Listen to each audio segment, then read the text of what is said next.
The idea of invading the United States is pure fantasy, a thought experiment, not a real-world scenario. The scale required is unprecedented, crossing vast oceans, breaching formidable defenses, and conquering an entire continent. Geography is destiny, and America's is unmatched, oceans to the east and west, friendly nations to the north and south. Any invader would face the world's most powerful navy before even reaching the coast. The journey alone would cripple an invasion force. America's isolation allowed it to grow without the constant threat of invasion, unlike many European nations. The US military is designed to fight wars far from home, keeping threats distant. Invading the US isn't a plausible military scenario, it's a showcase of insurmountable barriers. If an enemy crossed the oceans, they'd face heavily defended coasts, impossible logistics, and a well-armed population. And above all, there's the ultimate deterrent, a massive nuclear arsenal. Each layer of defense makes the cost of attack impossibly high. No rational leader would ever attempt it. The United States is, in every sense, a continental fortress. Geography is America's first and greatest defense. The Atlantic and Pacific Oceans are vast, unforgiving moats. Crossing them is a monumental task. Any invasion fleet would be exposed to US submarines, bombers, and carrier strike groups the entire way. The US Navy dominates these sea lanes. No rival can challenge it globally. The Pacific alone is wider than the moon. Imagine moving a massive fleet under constant threat. US bases in Hawaii, Guam, and Europe allow early strikes on any approaching force. The oceans buy time and space for detection and destruction of threats. America's 12,000-mile coastline is long, but only a few ports are suitable for large landings, and all are heavily defended. Seizing a port would mean brutal urban combat. Landing elsewhere means building a port under fire, nearly impossible today. Even with a beachhead, an invader faces a vast, varied continent. Mountains, deserts, forests, all natural barriers. The US interior is a logistical nightmare for any enemy. Conquering and holding territory larger than Western Europe against a hostile population is a military nightmare. America's geography, which made it a land of opportunity, also makes it unconquerable.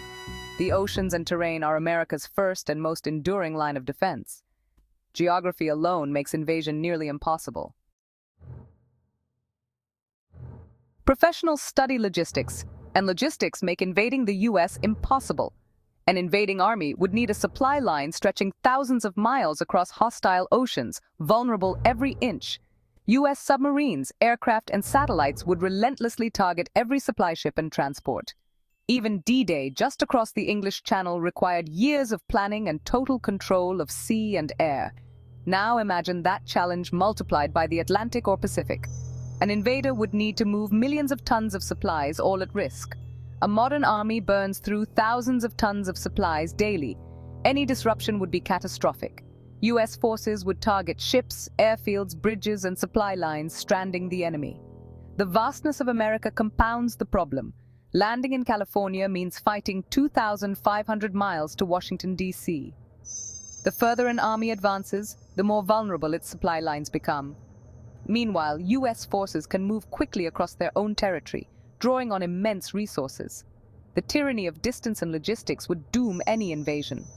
No army could sustain itself so far from home against such relentless opposition. The logistical nightmare is simply unbeatable. Invading America is a supply chain disaster waiting to happen. In the age of satellites and global surveillance, surprise is nearly impossible. The US monitors the world with satellites, drones, and intelligence networks. No invasion force could assemble undetected. Mobilizing millions of troops and thousands of ships would be spotted months in advance. The US would have ample time to prepare, deploy forces, and harden defenses. Any invasion would be met far from American shores by overwhelming force. The US tracks ships and aircraft in real time, ensuring no fleet could approach unnoticed. Every move would be monitored and targeted by bombers, submarines, and carrier groups. Undersea, US nuclear submarines silently hunt enemy fleets, adding another invisible threat. The combination of space-based surveillance and undersea dominance creates a nearly impenetrable shield. Surprise attacks like Pearl Harbor are relics of the past. Today, the US would see an invasion coming long before it reached its shores. The element of surprise is gone. Technology ensures America is always prepared. Any conventional attack would be stopped before it began. The days of secret invasions are over.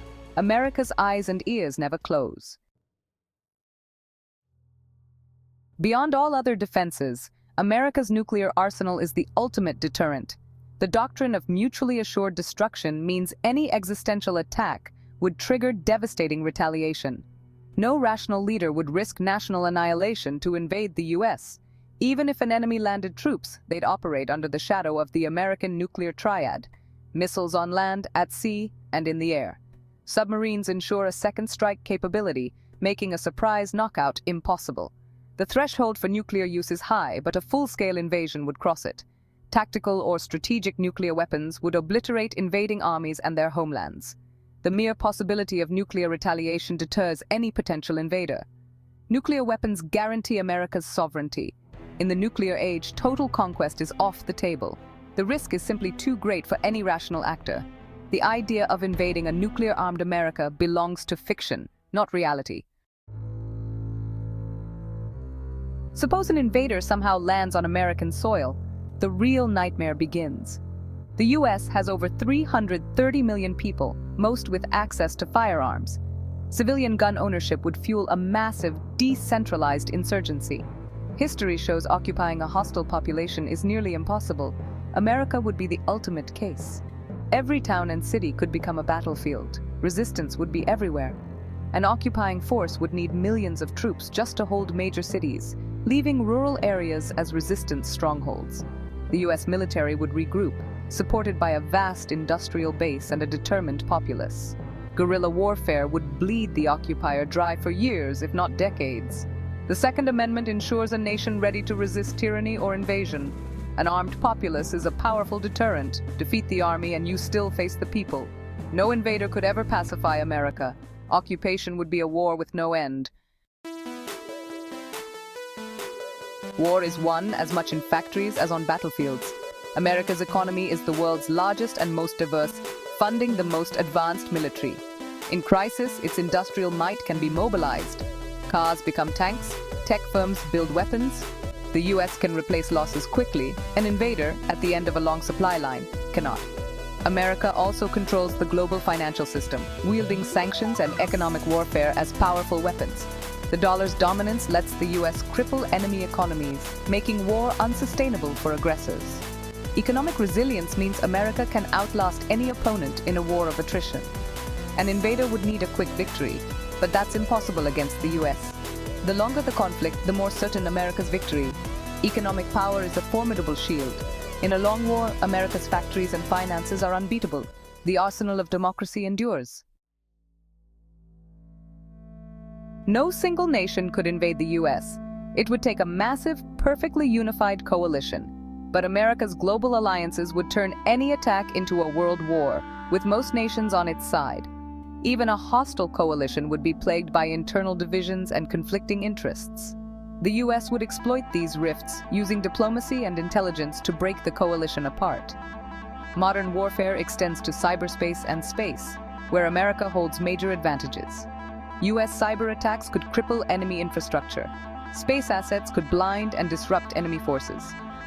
Asymmetric warfare lets the US strike far from its own shores. History shows large-scale invasions of vast nations end in disaster. Napoleon and Hitler learned this in Russia. Invading America would be even harder, with oceans to cross first. The historical record is clear. Conquering a determined continental nation is a fool's errand.